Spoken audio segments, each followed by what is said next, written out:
संघर्ष fast news सदैव आपल्या सेवेत।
मेहनत घेतली।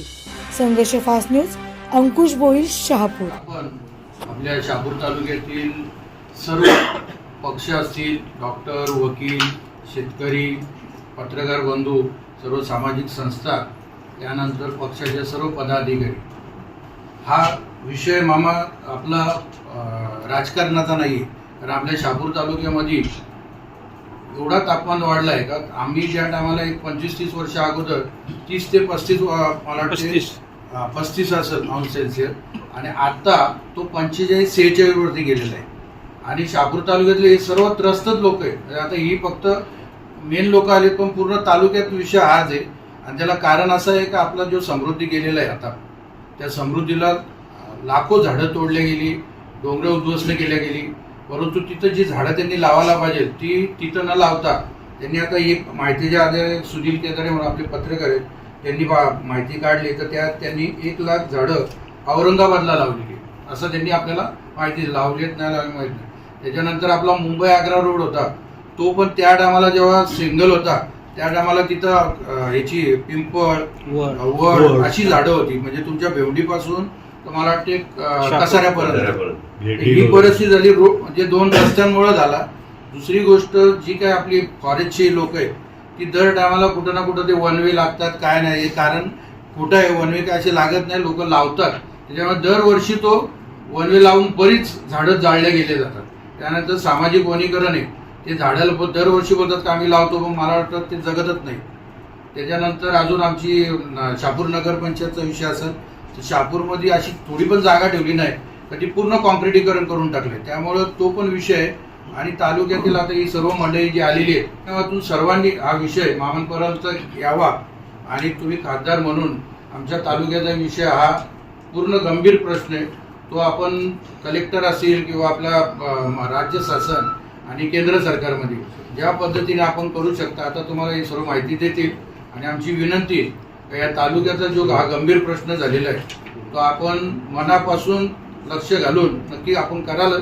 पण तरी विनंती आमच्या तालुक्याच्या वतीने अख्ख्यांच्या की बाबा हा विषय तुम्ही रेटून धरा आणि ह्याच वर्षापासून मला वाटते ती झाडं लावण्याचा किंवा काय काय मुद्दे असतील ते करण्याचा सर्व एक जेव्हा कलेक्टर साहेबांना घेऊन संबंधित जे काय आता त्यांनी सांगितल्यानंतर ऑफिसला या कार्यालय त्यांचे ऑफिसर आणि आपली काय कमिटी जी चांगल्या पद्धतीने माहिती आहे अशी मीटिंग लावून त्याच्यातून काहीतरी शहापूर तालुक्यामध्ये जे काय चाललंय एकदम गौड बंगाली, कुणाचा कशावर कुणाचा अंकुश नाहीये. आणि पर्यावरणाचा राज जो आता यांनी सांगितलं की मी माहिती अधिकार टाकला 1,10,000 झाडं तोडलेली आहेत विविध प्रोजेक्टसाठी. त्याच्यामध्ये रेल्वे असेल, समृद्धी असेल आणि जे काही छोटे मोठे प्रोजेक्ट होतात त्याच्यामध्ये. आणि ती झाडं कुठं लावली, जर रास आमच्याकडे करताय तर त्याचं भरपाई सुद्धा आमच्याच तालुक्यात केली पाहिजे. ही मागणी तुम्ही उचलली पाहिजे, त्याचा फायदा आपल्या तालुक्याला होईल. तर या गोष्टीवर थोडं गांभीर्याने लक्ष द्यावं. मी कलेक्टर साहेबांच्या तोच विषय बोललो.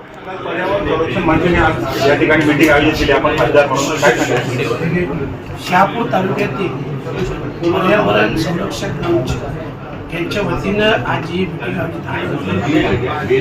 पहिल्यांदा तर सगळ्यांना मी धन्यवाद देईन.